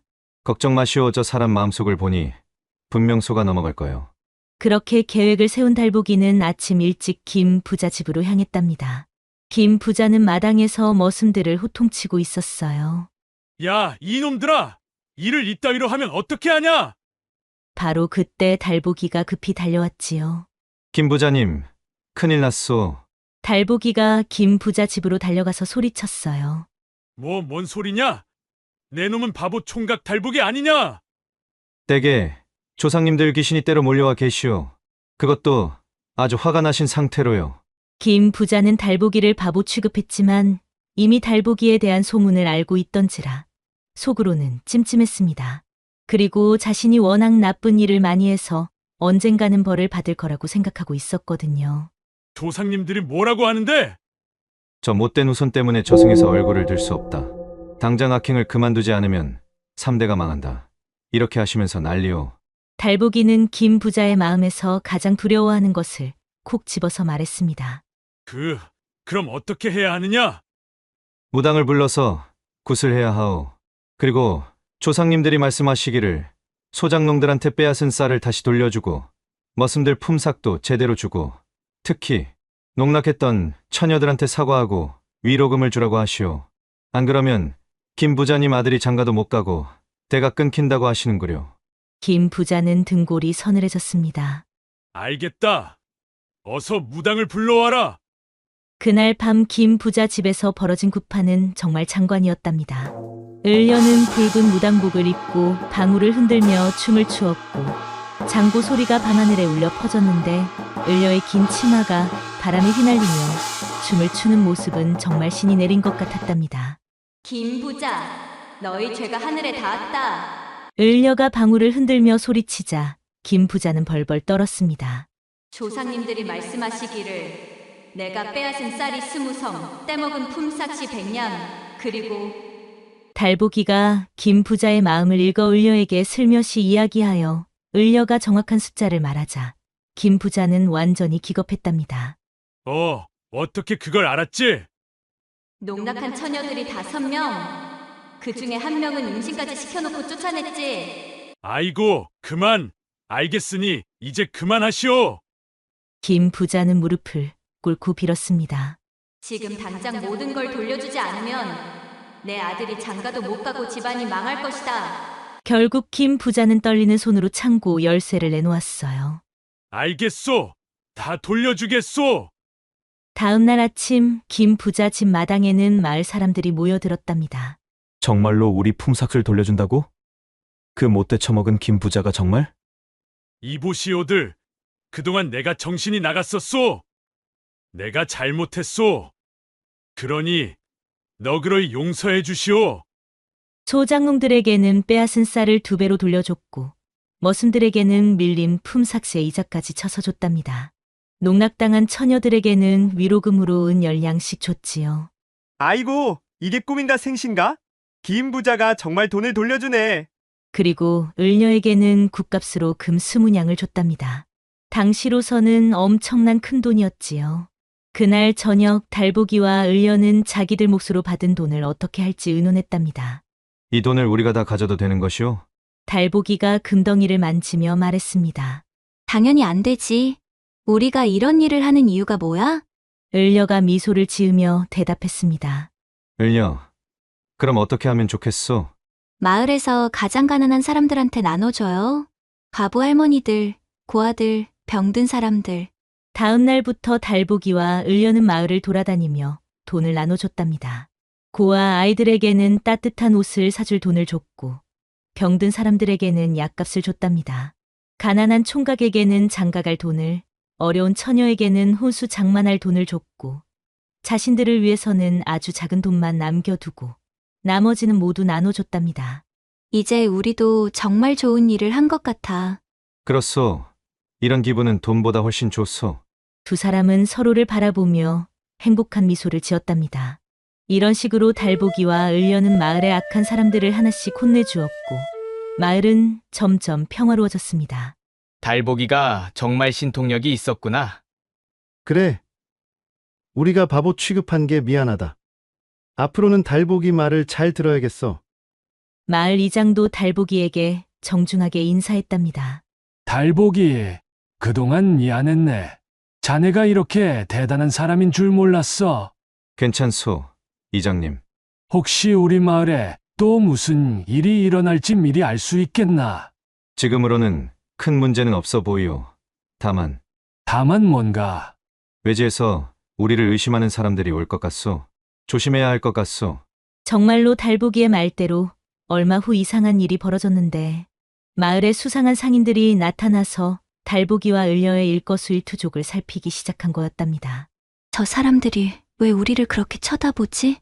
을려가 불안해하며 물었습니다. 저들은 한양에서 보낸 정탐꾼들이오. 우리를 조사하고 있어. 달보기가 그들의 마음을 읽어보니 정말로 관에서 보낸 사람들이었어요. 그럼 어떻게 해? 일단 조심하시오. 그리고 달보기는 을려를 끌어안으며 속삭였습니다. 오늘 밤에는 우리끼리만 시간을 보내는 게 좋겠어. 혹시 모르니까. 그날 밤 두 사람은 은밀한 시간을 가졌답니다. 서로에 대한 마음이 더욱 깊어진 가운데 을려는 달보기의 품에서 행복해했습니다. 달보가 만약 우리가 잡혀간다면 그런 말 하지 마시오. 우리는 나쁜 일을 한 게 아니오. 하지만 세상 사람들이 다 우리를 이해해줄까? 달보기는 을려의 머리를 쓰다듬으며 말했습니다. 설령 그렇다 해도 당신과 함께라면 두렵지 않소. 그런 우려가 현실이 된 것은 며칠 후였답니다. 한양에서 온 포졸들이 마을에 도착한 거였지요. 달보기와 을려를 체포하라. 사기 혐의로 한양으로 압송한다. 포졸 대장이 소리치자 마을 사람들은 놀라서 웅성거렸답니다. 아니요. 달보기와 을려는 우리를 도와준 사람들이요. 그래. 김 부자 같은 나쁜 놈들을 혼내준 고마운 분들이라고. 마을 사람들이 달보기와 을려를 감싸며 항의했지만 포졸들은 들으려 하지 않았습니다. 시끄럽다. 어서 체포해라. 그런데 그때 을려가 갑자기 웃음을 터뜨렸습니다. 호호, 정말 재미있네요. 뭐가 재미있다는 거냐? 저희를 사기꾼이라고 하시는군요. 그럼 한번 증명해보시죠. 을려는 당당하게 포졸 대장을 바라보며 말했습니다.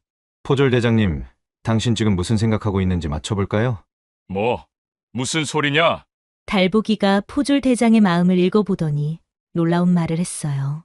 대장님, 당신은 지금 고향에 있는 아픈 어머니 걱정을 하고 계시오. 그리고 사실 이번 일로 승진을 노리고 있으면서도 우리가 정말 나쁜 사람인지 확신이 서지 않아 고민하고 계시오. 포졸 대장이 얼굴이 하얗게 질렸습니다. 그건...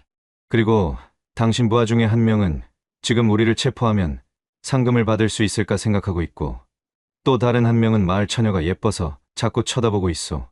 포졸들이 서로를 의심스럽게 바라봤습니다. 정말로 그런 생각을 하고 있었거든요. 이런 정말로 마음을 읽는구나. 자, 그럼 이제 누가 사기꾼인지 확실해졌나요? 하지만 한양에서 온 명령은 절대적이다. 여봐라. 어서 체포해라. 포졸 대장이 다급하게 소리쳤지만 이미 부하들도 동요하고 있었습니다. 그런데 바로 그때 달보기가 갑자기 심각한 표정으로 말했는데 여러분들, 잠시만. 지금 큰일이 벌어지고 있어. 또 뭔 소리냐? 한양에서 급보가 오고 있어. 전국 곳곳에서 도적대들이 들끓고 있다는 소식이요. 사람들이 웅성거렸는데 정말로 1시간 후에 급보를 가진 전령이 달려오는 게 아니겠습니까? 큰일 났습니다. 도적대들이 각지에서 관군을 습격하고 있습니다. 포졸 대장과 군수가 깜짝 놀랐는데 달보기가 미리 알았다는 게 믿어지지 않았습니다. 그때 군수가 급히 달보기에게 말했습니다.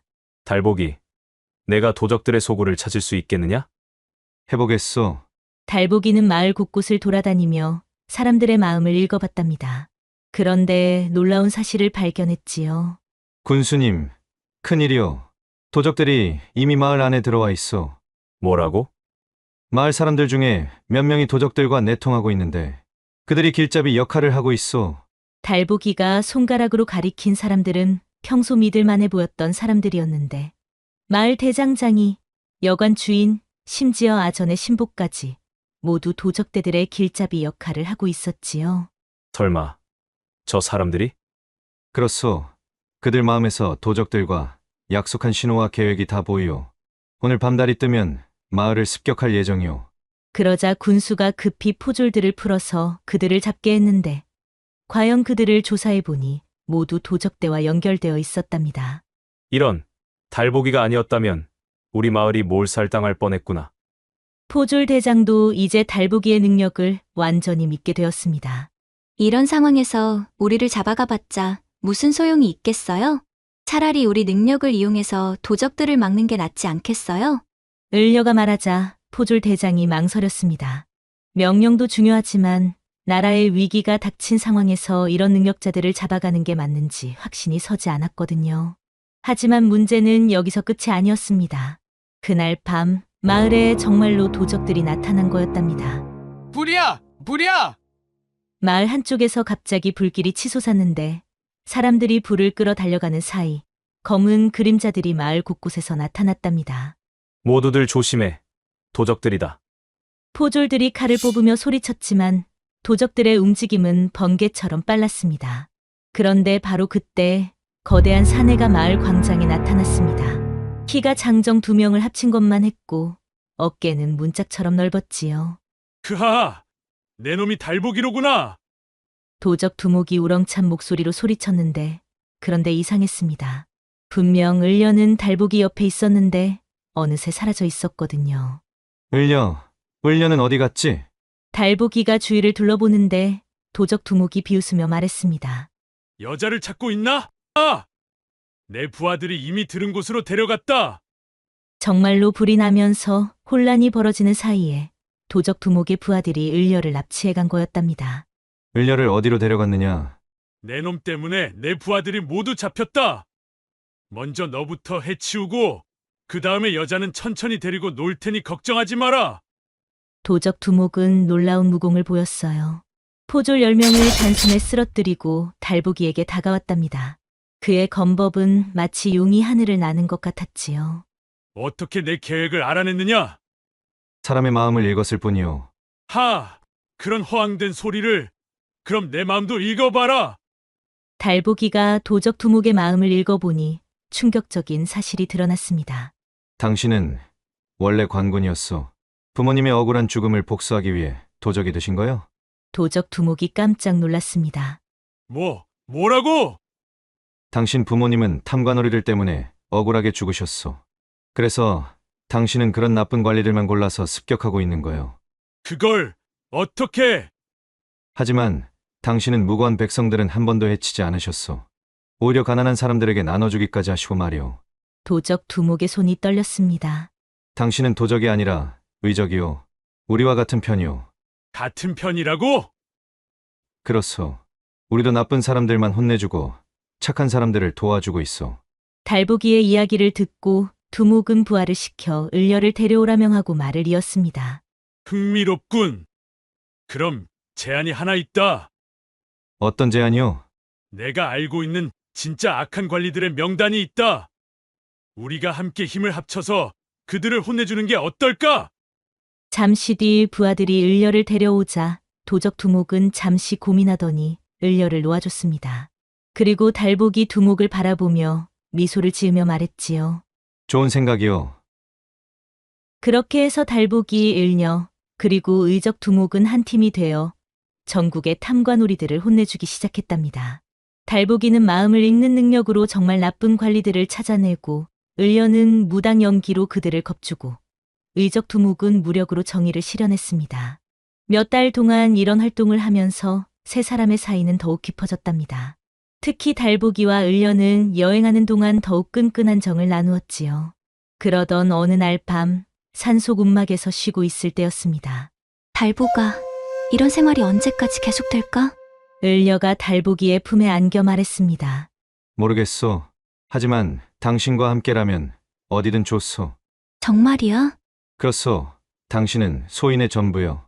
두 사람은 그날 더욱 뜨거운 밤을 보냈답니다. 서로에 대한 사랑이 더욱 깊어진 순간이었지요. 한편 이들의 활동이 많아지자 소문은 금방 임금의 귀에도 들어갔고 임금은 이들의 활동에 관심을 가지게 되었답니다. 그 달보기라는 자와 을려를 한양으로 불러오라. 결국 달보기와 을려는 임금님 앞에 나아가게 되었는데 임금님은 달보기의 능력을 직접 확인해 보고 싶어 했답니다.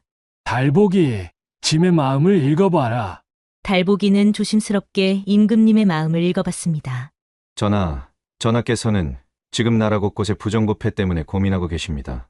백성들이 고생하는 걸 보시면서 마음 아파하고 계시고요.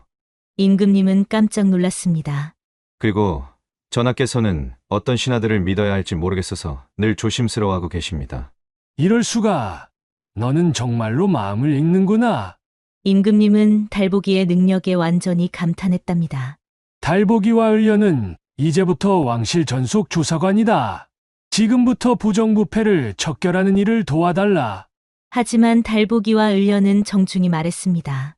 전하, 저희는 그냥 백성들과 함께 살고 싶습니다. 너무 높은 자리에 있으면 백성들의 진짜 마음을 알기 어렵습니다. 임금님은 두 사람의 겸손함에 더욱 감동했답니다. 그럼 원하는 대로 하거라. 대신 나라에 큰 일이 있을 때마다 도와달라. 그렇게 달보기와 을려는 고향 마을로 돌아와 계속 나라와 백성들을 위해 일했는데, 을려는 더 이상 가짜 무당이 아니라 진짜 무당이 되었고, 사람들의 마음을 치유하고 위로해주는 일을 했지요. 그렇게 두 사람은 죽을 때까지 서로 좋아하며 행복하게 살았답니다. 그리고 그들의 후손들도 모두 특별한 능력을 물려받아서 계속 세상을 이롭게 만드는 일을 했다고 해요. 옛말에 긴 기사라 했습니다.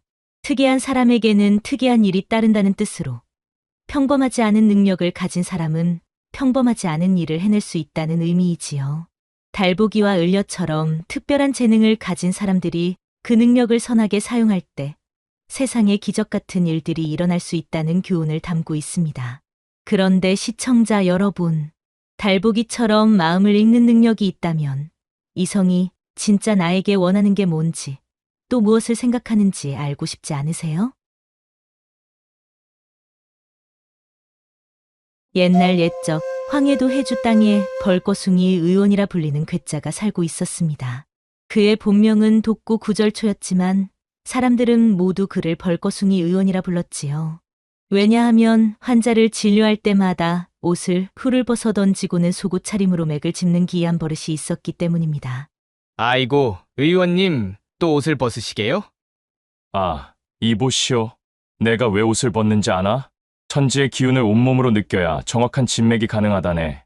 옷은 인간이 만든 허울일 뿐, 진정한 의술은 자연과 하나 될 때 펼쳐지는 법이야.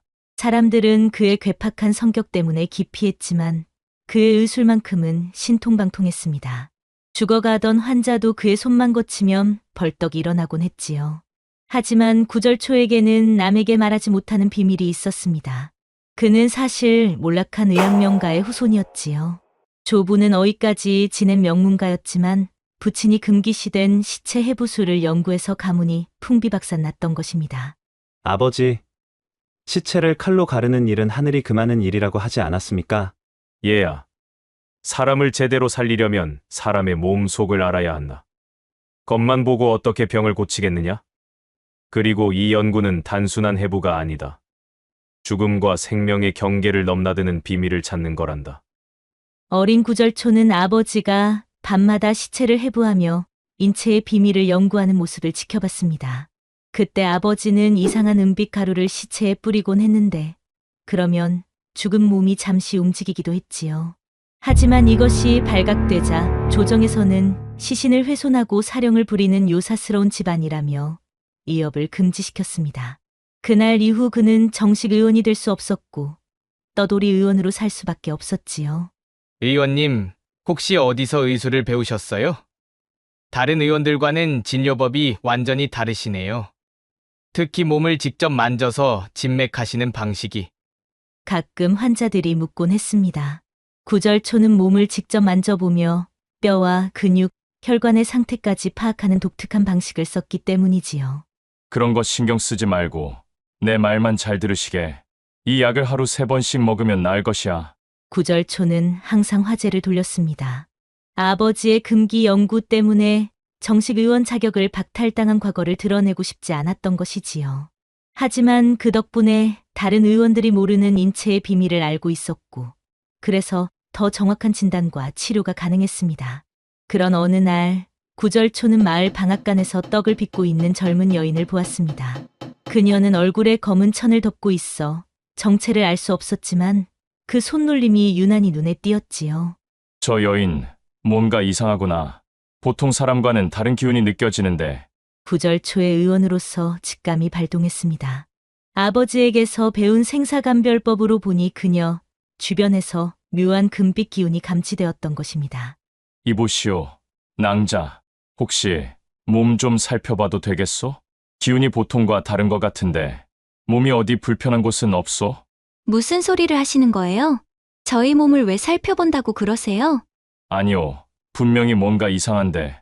그 순간 바람이 불어와 그녀의 검은 천이 살짝 벗겨졌습니다. 그리고 드러난 것은 세상에서 가장 아름다운 얼굴이었지요. 구절초는 넋을 잃고 바라보았습니다. 어머나, 천이 벗겨졌네. 여인은 당황하며 다시 얼굴을 가렸습니다.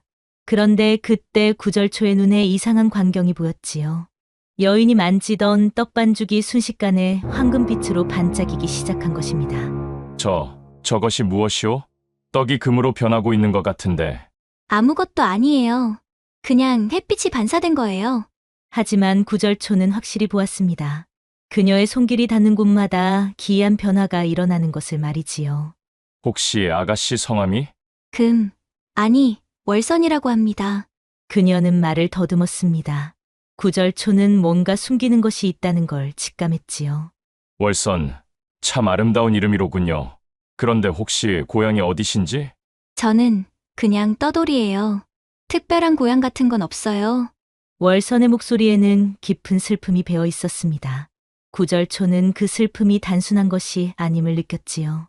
그날 밤 구절초는 잠을 이룰 수 없었습니다. 그 아름다운 여인과 신기한 능력이 머릿속을 떠나지 않았지요. 혹시 저 여인이 손에 닿는 모든 것을 황금으로 바꾼다는 전설 속의 금손 마님이 아닐까? 조선에는 예로부터 손에 닿는 모든 것을 황금으로 바꾸는 신비한 여인의 전설이 있었습니다. 하지만 그런 여인과 혼이 나면 남편도 황금이 되어 죽는다는 무서운 이야기도 함께 전해져 왔지요. 아니야. 그런 건 그냥 옛날 이야기일 뿐이야. 하지만 구절초는 고개를 저었지만 마음 한편으로는 호기심이 꿈틀거렸습니다. 다음 날 이른 아침 구절초는 다시 방앗간을 찾았습니다. 어제 그 아가씨 어디 갔소? 아, 월선이 말씀이시죠? 새벽에 떠났어요. 어디로 가는지는 말하지 않고요. 방앗간 주인의 대답에 구절초는 실망했습니다. 그런데 그때 주인이 신기한 이야기를 들려주었지요. 참 이상한 일이 있었어요. 월선이가 만졌던 떡들을 먹은 사람들이 모두 병이 나았다는 소문이. 정말이오? 네, 정말이에요. 김참봉댁 할머니도 오랫동안 못 일어나시던 분이 그 떡 한 조각 드시고는 벌떡 일어나셨다니까요. 그리고 최봉사댁 며느리도 산후병으로 고생하시던 분이 완전히 나으셨어요. 심지어 박서방네소도 죽어가던 게 그 떡 먹고 살아났다는 소문까지 있었지요. 구절초는 심장이 뛰기 시작했습니다. 그녀가 정말 특별한 능력을 가진 사람일 가능성이 높아졌기 때문이지요. 그 아가씨 어느 방향으로 갔는지 혹시 아시오? 북쪽 산길로 올라가더군요. 그런데 왜 그리 급하게 찾으시는지요? 혹시 마음에라도 두신 거요? 방앗간 주인이 희죽거리며 말했습니다. 그런 게 아니라 의원으로서 궁금한 일이 있어서 말이오. 구절초는 얼굴이 빨갛게 달아오르며 변명했습니다. 구절초는 곧바로 북쪽 산길로 향했습니다. 한참을 올라가니 작은 암자가 하나 보였지요. 그런데 암자 주변이 이상했습니다. 나무들이 모두 황금빛으로 반짝이고 있었던 것입니다. 이게 무슨 일이지? 나무들이 모두 금으로 변해 있다니. 더 가까이 가보니 월선이 암자 앞에 앉아 울고 있었습니다.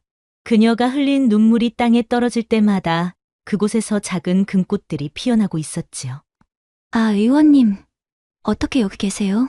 월선은 깜짝 놀라며 바라봤습니다. 그러자 그녀가 앉았던 자리에도 황금빛 풀들이 돋아나고 있었지요. 아가씨를 찾아왔소. 그런데 주변이 온통 금빛으로 변했는데 이게 무슨 일이오? 아, 이건 제가 감정이 격해지면 이렇게 되어버려요. 그래서 사람들이 저를 더욱 무서워하는 거예요. 월선의 목소리에는 깊은 절망이 배어 있었습니다. 아가씨, 혹시 내 추측이 맞다면 당신이 금손의 능력을 가진 분 아니시오? 월선의 얼굴이 하얗게 질렸습니다. 어떻게 그걸?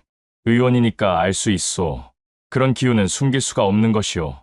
게다가 어제 방앗간에서 본 일도 있고. 월선은 오랫동안 침묵했습니다. 그러더니 마침내 입을 열었지요.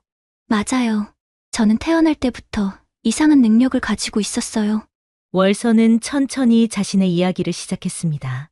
제가 태어났을 때부터 우리 집은 부자였어요. 아버지는 전국을 돌며 보석 장사를 하셨고, 어머니는 궁중에서 술을 놓는 일을 하셨죠. 하지만 제가 태어나면서부터 이상한 일들이 일어나기 시작했어요. 구절초는 황금빛 풀들을 보며 흥미진진하게 들었습니다. 어떤 일들이요? 태어난 지 일주일 만에 제가 만진 젖병이 순금으로 변했어요. 처음에는 우연인 줄 알았는데 제가 만지는 모든 것이 금으로 변하기 시작했죠. 월선이 말을 계속하자 그녀 주변의 황금빛이 더욱 진해졌습니다. 부모님은 처음에는 기뻐하셨어요. 우리 딸이 복덩이다 하시면서 말이에요. 하지만 문제가 생겼죠. 어떤 문제가 있었소? 제가 5살 때 아픈 새 한 마리를 만졌어요. 그 새가 순식간에 금으로 변해버렸죠. 살아있던 생명체가 죽어버린 거예요. 구절초는 숨을 멈췄습니다. 이것은 단순한 축복이 아니었습니다. 그 이후로 저는 살아있는 것을 만질 수 없게 되었어요. 동물들은 물론이고 심지어 식물들도 제 손길에 닿으면 금으로 변해 죽어버렸거든요. 월선의 목소리가 떨렸습니다. 부모님도 무서워하기 시작했어요. 저를 만지지도 못하게 되었고 결국은 저에게 독방을 따로 만들어주고 혼자 살게 했어요. 음식도 문 앞에 놓고 가시고 말도 문 너머로만 하시고. 월선은 눈물을 흘리며 계속했습니다. 그렇게 10년을 혼자 살았어요. 그러던 어느 날 집에 도둑들이 들었어요. 부모님이 위험에 처하자 저는 방에서 뛰쳐나가 도둑들을 막으려 했죠. 그래서? 제가 도둑들을 만지자 그들이 모두 금상으로 변해버렸어요. 살아있는 사람들이 죽어버린 거죠. 구절초는 경악했습니다. 부모님은 그 모습을 보고 완전히 공포에 질렸어요. 너는 괴물이다. 사람을 해치는 저주받은 아이다라며 저를 쫓아냈죠. 그래서 지금까지 혼자 떠돌고 계신 거군요. 네. 그 이후로 15년간 혼자 살고 있어요. 누구와도 가까워질 수 없고 사랑도 할 수 없고 제가 사랑하는 사람은 모두 죽어버리니까요. 월선의 이야기를 들은 구절초는 깊은 생각에 잠겼습니다. 그런데 의원으로서의 직감이 뭔가 이상하다고 말하고 있었지요. 아가씨, 혹시 그 도둑들과 만났을 때 상황을 자세히 기억하시오? 네. 왜 그런 걸 물어보세요? 내가 보기에는 아가씨의 능력이 단순히 모든 것을 금으로 바꾸는 게 아닌 것 같아서 그렇소. 구절초는 주변을 자세히 살펴보았습니다. 월선이 만진 나무들은 금으로 변했지만 죽지 않았습니다. 오히려 더욱 생생하게 살아있었지요. 아가씨가 만진 이 나무들을 보시오. 죽은 게 아니라 오히려 더 건강해 보인다오. 그런가요? 그렇소. 분명하오. 그리고 방앗간에서 아가씨가 만진 떡을 먹고 병이 나은 사람들도 있다고 했잖소. 구절초는 확신에 찬 목소리로 말했습니다. 아가씨, 혹시 그 도둑들이 어떤 사람들이었는지 기억나시오? 아주 나쁜 사람들이었어요. 부모님을 때리고 돈을 빼앗으려 했죠. 그리고 저에게도 추악한 짓을 하려 했어요. 바로 그거요. 아가씨의 능력은 마음에 따라 다르게 작용하는 것 같소. 악한 마음을 가진 자들은 정화되어 죽지만 선한 마음을 가진 자들은 오히려 치유되는 거지요. 월선은 믿을 수 없다는 표정을 지었습니다. 정말 그런 건가요? 시험해보지 않겠소? 내 손을 잡아보시오. 구절초는 용감하게 손을 내밀었습니다. 안 돼요. 정말 위험하다니까요. 지금까지 제 손을 잡은 남자들은 모두 금상이 되어 죽었어요. 월선은 손사래를 쳤지만 구절초는 포기하지 않았습니다. 아가씨, 제가 의원이라는 걸 잊었소? 나는 남들이 모르는 인체의 비밀을 알고 있소. 내 조부와 아버지가 금기를 무릅쓰고 연구한 것들이오. 그게 무슨 상관이 있어요? 아가씨의 능력이 정말로 저주라면 의학적으로 설명이 안 되는 부분들이 있어. 하지만 만약 특별한 생명 에너지라면 구절초는 자신의 가설을 설명하기 시작했습니다. 사람의 몸에는 기혈이 흐르오. 그런데 아가씨는 태어날 때부터 특별한 기운을 가지고 있는 것 같소. 그 기운이 상대방의 본성에 따라 다르게 반응하는 거요. 본성에 따라? 그렇소. 악한 마음을 가진 자는 그 기운을 견디지 못해 죽지만 선한 마음을 가진 자는 오히려 치유되는 거요. 월선은 반신반의했습니다. 하지만 지금까지 아가씨에게 접근한 남자들을 생각해 보시오. 정말로 아가씨를 사랑해서 온 사람이 있었소? 월선은 잠시 생각했습니다. 그동안 자신에게 접근한 남자들은 모두 금을 만드는 능력에만 관심이 있었지. 자신이라는 사람에게는 관심이 없었던 것이 사실이었습니다. 모두 제 능력만 탐냈어요. 너와 결혼하면 우리 집이 부자가 될 수 있겠다. 내 손으로 우리 가문의 빚을 모두 갚을 수 있을 것이다. 이런 말들만 했어요. 바로 그거요. 탐욕으로 가득한 마음으로는 아가씨의 순수한 기운을 견딜 수 없었던 거요. 구절초는 더욱 확신에 찬 목소리로 말했습니다. 나는 다루, 아가씨의 능력이 아니라 아가씨 자체에 관심이 있어. 그리고 의원으로서 아가씨의 능력을 사람들을 치유하는 데 쓸 수 있다면 얼마나 좋을까 생각하오. 월선의 마음이 흔들렸습니다. 지금까지 누구도 자신을 이렇게 이해해 주려 한 적이 없었기 때문이지요. 정말 괜찮을까요? 나를 믿어보시오. 내가 만약 틀렸다면 적어도 아가씨는 더 이상 혼자가 아니라는 걸 알고 죽을 수 있을 거요. 구절초의 말에 월선은 마침내 결심했습니다. 떨리는 손으로 구절초의 손을 살짝 잡았지요. 그 순간 놀라운 일이 일어났습니다. 구절초의 손에서 황금빛 기운이 흘렀지만 그는 금상이 되지 않았습니다. 오히려 온몸에 따뜻한 기운이 흐르며 더욱 건강해지는 것을 느꼈지요. 어머, 이게 어떻게 된 거예요? 월선은 믿을 수 없다는 표정을 지었습니다. 내 추측이 맞았소. 아가씨의 능력은 저주가 아니라 정말로 축복이었던 거요. 구절초는 기뻐서 소리쳤습니다. 그런데 그때 더욱 신기한 일이 일어났지요. 구절초의 몸에서도 은은한 은빛이 나기 시작한 것입니다. 의원님, 당신 몸에서 빛이? 아, 이건 아마도 아가씨의 기운과 제 기운이 만나서 생긴 현상인 것 같소. 구절초는 자신의 몸을 살펴보았습니다. 그의 몸에서 나오는 은은한 은빛 기운이 점점 선명해지고 있었지요. 사실 저희 가문에는 특별한 비밀이 있어. 조부와 아버지가 해부술을 연구하면서 죽음과 생명의 경계를 넘나드는 특별한 체질을 개발하셨지요. 죽음과 생명의 경계요? 그렇소. 아가씨의 금색 기운이 생명을 정화하고 치유하는 힘이라면 저희 은색 기운은 죽은 것을 다시 살리는 재생의 힘이요. 그래서 내가 항상 옷을 벗고 천지의 기운을 받는데 자연의 생명력을 흡수해서 은색 기운을 충전하는 거요. 월선은 신기한 듯 구절초의 은빛 기운을 바라보았습니다. 그럼 우리 둘이 함께 있으면 바로 그거요. 아가씨의 금색 기운과 제 은색 기운이 합쳐지면 완전한 생명력이 만들어진다오. 치유는 물론이고 죽은 자도 되살릴 수 있는 궁극의 의술이 가능한 거지요. 아버지로부터 물려받은 특별한 체질이 월선의 능력과 완벽하게 공명하고 있는 것이었습니다. 이제 아가씨는 정상적인 사랑을 할 수 있게 된 것이오. 적어도 나와는 말이오. 두 사람은 서로를 바라보며 미소 지었습니다. 그 순간 주변의 황금빛 나무들이 더욱 아름답게 빛났지요. 그럼 저희 함께 마을로 내려가서 사람들을 도와줄까요? 좋은 생각이요. 하지만 사람들이 믿어줄까요? 저는 지금까지 괴물로 불렸는데. 걱정하지 마시오. 이제 아가씨의 진짜 능력을 사람들에게 보여줄 수 있을 거요. 두 사람은 손을 잡고 마을로 내려갔습니다. 하지만 마을 사람들의 반응은 처음에는 신통치 않았습니다. 저 여자가 정말 괜찮은 거야?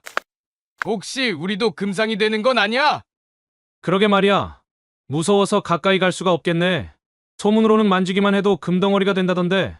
사람들은 월선을 경계했습니다. 하지만 구절초는 포기하지 않았지요. 여러분, 보시오. 제가 이렇게 멀쩡하지 않습니까? 이분은 사람을 해치는 게 아니라 오히려 치료해 주시는 분이요. 구절초는 시범을 보이기로 했습니다. 마침 열병으로 고생하는 아이가 있었는데 월선이 그 아이의 이마에 손을 대자 신기하게도 열이 내렸습니다. 어머, 정말로 나왔네. 이게 무슨 일이야? 사람들이 놀라워하자 구절초가 설명했습니다. 이분의 능력은 마음이 순수한 사람에게는 축복으로 작용합니다. 특히 아픈 사람이나 어린아이들에게는 더욱 효과가 좋소. 그런데 그때 마을 건너편에서 비명소리가 들려왔습니다. 으악! 김서방이 쓰러졌다. 숨을 안 쉬어. 사람들이 달려가 보니 농사일을 하던 김서방이 갑자기 쓰러져 숨을 거두고 있었습니다. 이미 늦었어. 맥이 끊어졌네. 다른 의원이 진맥을 해보고는 고개를 저었습니다. 그런데 그때 구절초가 나섰지요. 제가 한번 보겠습니다. 구절초는 옷을 벗기 시작했습니다. 사람들이 수군거렸지만 월선은 이제 그 이유를 알고 있었지요. 월선 아가씨, 이제 우리 둘의 진짜 실력을 보여줄 때입니다. 구절초의 몸에서 은빛 기운이 나오기 시작했고 월선의 손에서도 금빛이 반짝였습니다. 두 사람이 함께 김서방에게 손을 대자 놀라운 일이 일어났지요. 헉! 숨쉬고 있어! 정말 살아났어! 김서방이 눈을 뜨고 일어나자 마을 사람들은 환호성을 질렀습니다. 이런 기적이 죽은 사람을 살려냈다. 정말 신통하시다. 그날 이후 월선에 대한 사람들의 인식이 완전히 바뀌기 시작했습니다. 하지만 여전히 하나의 문제가 있었지요. 의원님, 이상해요. 저희가 함께 치료하면 효과가 혼자 할 때보다 훨씬 좋아지는 것 같아요. 쟤도 느꼈소. 아가씨의 황금 기운과 제 은색 기운이 합쳐져서 더욱 강력해지는 것 같소. 구절초의 말이 맞았습니다. 그의 몸에서는 달빛처럼 차가우면서도 신성한 은빛 기운이, 월선의 몸에서는 태양빛처럼 따뜻한 금빛 기운이 나와서 서로 조화를 이루고 있었지요. 신기해요. 제 금색 기운이 정화와 치유를 담당한다면 당신의 은색 기운은 소생과 재생을 담당하는 것 같아요. 그렇소. 내 부친이 말씀하셨소. 금은 생명을 깨끗하게 하고 은은 생명을 되돌려준다고 말이요. 그래서 두 기운이 만나면 완전한 생명력이 탄생한다고 하셨지요. 한 달이 지나자 마을 사람들도 완전히 마음을 열었습니다. 정말 고마워요. 두 분 덕분에 우리 마을의 병자가 하나도 없어졌어요. 그러게 말이야. 이제 우리 마을이 가장 건강한 마을이 되었네. 사람들의 인정을 받자 구절초는 월선에게 청혼했습니다. 월선 아가씨, 저와 혼인하지 않겠소? 정말 저 같은 사람과 혼인하시겠어요? 물론이지요. 아가씨는 이미 이 세상에서 가장 소중한 분이요. 그렇게 혼례식을 치른 두 사람에게 신혼 첫날 밤에 특별한 일이 일어났지요. 월선, 두려워하지 마시오. 우리는 이제 하나가 되는 거요. 네. 하지만 혹시 제 능력 때문에 걱정하지 마시오. 우리가 하나가 될 때 진짜 기적이 일어날 거요. 두 사람이 포옹하는 순간 금빛과 은빛이 어우러지며 방 안 전체가 환하게 빛났습니다. 마치 두 강이 만나 큰 바다가 되는 것처럼 두 사람의 기운이 완전히 하나가 되었지요. 아, 이런 황홀함이 정말 우리가 하나가 되는 것 같아요. 달빛이 창문을 통해 은은하게 들어오는 가운데 두 사람은 서로를 바라보며 조용히 앉아 있었습니다. 월선, 이제 우리는 진정한 몸이 되었소. 구절초의 손에서 나오는 은빛과 월선의 손에서 나오는 금빛이 방 안에서 천천히 어우러져 마치 하늘의 별들이 춤추는 것 같았지요. 여보, 이상해요. 마음이 이렇게 평온한 것이 처음이에요. 월선은 구절초의 가슴에 머리를 기대며 말했습니다. 그녀의 머리카락에서도 은은한 금빛이 흘러나와 마치 황금실을 엮은 것 같았지요. 그건 우리의 기운이 완전히 조화를 이루었기 때문이요. 구절초는 월선의 머리를 부드럽게 쓰다듬었습니다. 그의 손길이 닿는 곳마다 따뜻한 은빛이 퍼져나갔지요. 밤이 깊어갈수록 두 사람 주변의 금빛과 은빛은 더욱 부드럽게 하나가 되어갔습니다. 마치 달빛과 별빛이 만나 새벽을 만들어내는 것처럼 말이지요. 우리가 이렇게 함께 있으니 세상의 모든 고통이 사라지는 것 같아요. 그렇소. 이제 우리는 영원히 함께할 수 있소. 두 사람은 서로의 온기를 느끼며 조용히 밤을 보냈습니다. 그들의 사랑이 깊어갈수록 방 안의 빛은 더욱 아름답게 빛났지요. 그날 밤 두 사람은 진정한 사랑의 의미를 깨달았습니다. 그리고 그 과정에서 월선의 몸에 새로운 생명이 깃들기 시작했지요. 하지만 행복한 시간은 오래가지 않았습니다. 어느 날 이웃 마을에서 무서운 소식이 들려온 것입니다. 의원님, 큰일 났어요. 서쪽 마을에서 괴상한 병이 돌고 있다는데 그 병에 걸리면 몸이 점점 돌로 변한다고 해요. 마을 이장이 황급히 달려와 알렸습니다. 돌로 변한다고 그랬소? 벌써 10명이 넘게 돌상이 되어 죽었답니다. 그리고 그 병이 점점 이쪽으로 퍼져오고 있다고 해요. 구절초와 월선은 즉시 서쪽 마을로 향했습니다. 도착해보니 상황이 심각했지요. 마을 곳곳에 돌로 변한 사람들의 조각상이 서 있었습니다. 이게 무슨 일이지? 구절초는 돌상들을 자세히 살펴보았습니다. 그런데 이상한 점을 발견했지요. 여보, 이 돌상들을 보세요. 모두 고통스러운 표정을 하고 있어요. 이건 마치 무언가에 저항하다가 굳어진 것 같은데. 두 사람이 조사를 계속하던 중 마을 촌장이 떨리는 목소리로 말했습니다. 의원님, 사실은 이 병의 원인을 알고 있습니다. 그게 무슨 말이오? 며칠 전에 이상한 도사 하나가 마을에 왔는데 그 도사가 불로불사의 비약을 판다며 사람들을 꾀었죠. 불로불사의 비약? 네, 먹으면 영원히 늙지 않고 병에도 걸리지 않는다는 약이었어요. 많은 사람들이 그 약을 사 먹었는데 촌장의 말에 구절초는 심각한 표정을 지었습니다. 그 도사는 지금 어디 있소? 마을 뒷산 동굴에 있어요. 아직도 그 비약을 만들고 있다고 해요. 구절초와 월선은 즉시 뒷산 동굴로 향했습니다. 동굴 입구에 도착하자 이상한 냄새가 풍겨 나왔지요. 무슨 냄새지? 뭔가 쇠 냄새 같은데. 동굴 안으로 들어가니 기묘한 광경이 펼쳐져 있었습니다. 한 노인이 큰 가마솥 앞에서 무언가를 끓이고 있었는데 그 속에는 이상한 광물들이 들어 있었지요. 누구냐? 내 연구실에 함부로 들어오다니! 노인이 버럭 소리쳤습니다. 저는 의원 구절초이고 이분은 제 아내 월선입니다. 마을에 무슨 일이 일어나고 있는지 물어보러 왔습니다. 아, 의원이라고? 그럼 내 위대한 발명품을 이해할 수 있겠군. 노인의 눈이 번뜩였습니다.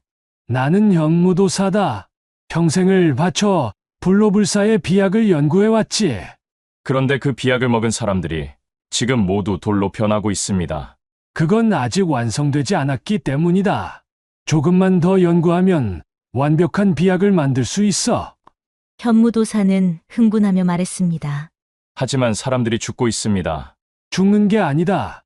영원한 생명을 얻는 과정일 뿐이야. 그게 무슨 상관이냐? 돌이 되면 썩지도 않고 늙지도 않는다고. 구절초는 그의 말에 경악했습니다. 완전히 미쳐있는 상태였지요. 도사님, 그건 불로불사가 아니라 죽는 겁니다. 당장 그 실험을 중단하셔야 합니다. 안 된다! 내 평생의 연구를 포기할 수는 없어! 현무도사는 갑자기 가마솥에서 뜨거운 약물을 떠서 구절초에게 던졌습니다. 여보, 위험해요. 월선이 재빨리 구절초 앞에 나서서 그 약물을 막았습니다. 그런데 놀라운 일이 일어났지요.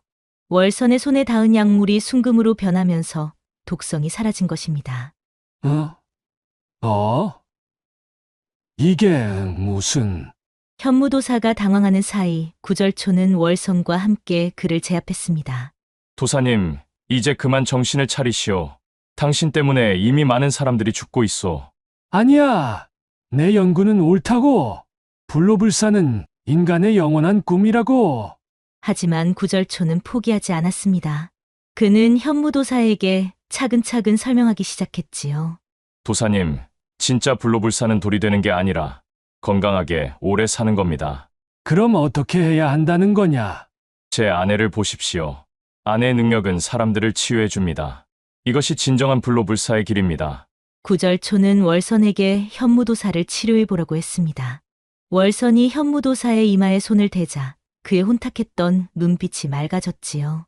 아, 내가 무슨 짓을 한 거냐? 현무도사는 정신을 차리고 자신의 잘못을 깨달았습니다.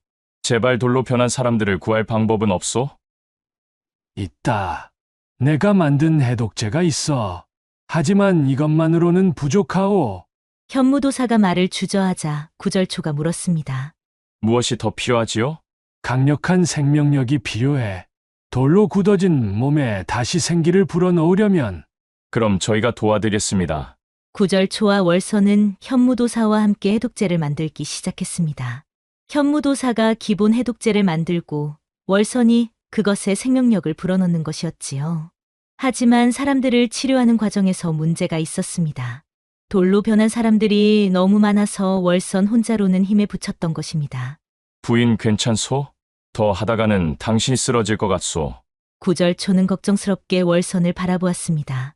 괜찮아요. 사람들을 구해야 해요. 그런데 몸이 좀 이상해요. 월선은 자신의 배를 만지며 말했습니다. 혹시 구절초가 월선의 맥을 짚어보자 놀라운 사실을 발견했습니다. 부인, 아이를 가지셨소. 정말요? 네, 그런데 이상하구려. 아이가 부인의 능력을 흡수하고 있는 것 같소. 그때 구절초가 결단을 내렸습니다. 내가 부인에게 힘을 보태주겠소. 무슨 뜻이냐? 제가 옷을 벗고 천지의 기운을 받아서 아내에게 전해주는 거요. 구절초는 말과 함께 옷을 벗기 시작했습니다. 그러자 그의 몸에서 강한 은빛 기운이 흘러나왔지요. 마치 달빛이 물에 비친 것처럼 신비롭고 차가운 빛이었습니다. 우리 가문의 비법이요. 천지의 순수한 자연력을 받아 은색 기운으로 변환하는 겁니다. 이 은색 기운은 죽어가는 생명을 되살리고 상처를 재생시키는 힘이 있지요. 월선은 신기한 듯 그 은빛을 바라보았는데 월선의 몸에서 금색 기운이 품어져 나왔고 그 기운은 생명을 정화하고 치유하는 힘이 있지요. 이 두 힘이 합쳐지면 완전한 생명의 순환이 만들어지는 거요. 두 사람의 기운이 합쳐지면서 더욱 강력한 금은빛 에너지가 생성된 것입니다. 월선은 다시 힘을 얻어 돌로 변한 사람들을 치유하기 시작했습니다. 그녀가 만지는 돌상들이 하나둘씩 다시 사람으로 돌아왔지요. 살았다. 정말 살았어. 고마워요. 의원님, 마님. 사람들이 기뻐서 울부짖었습니다. 하지만 이 과정에서 구절초에게 변화가 생겼습니다. 월선에게 기운을 계속 전해주다 보니 그의 몸이 점점 투명해지기 시작한 것입니다. 여보, 당신 몸이 이상해요. 괜찮소. 이런 일이 있을 줄 알고 있었소.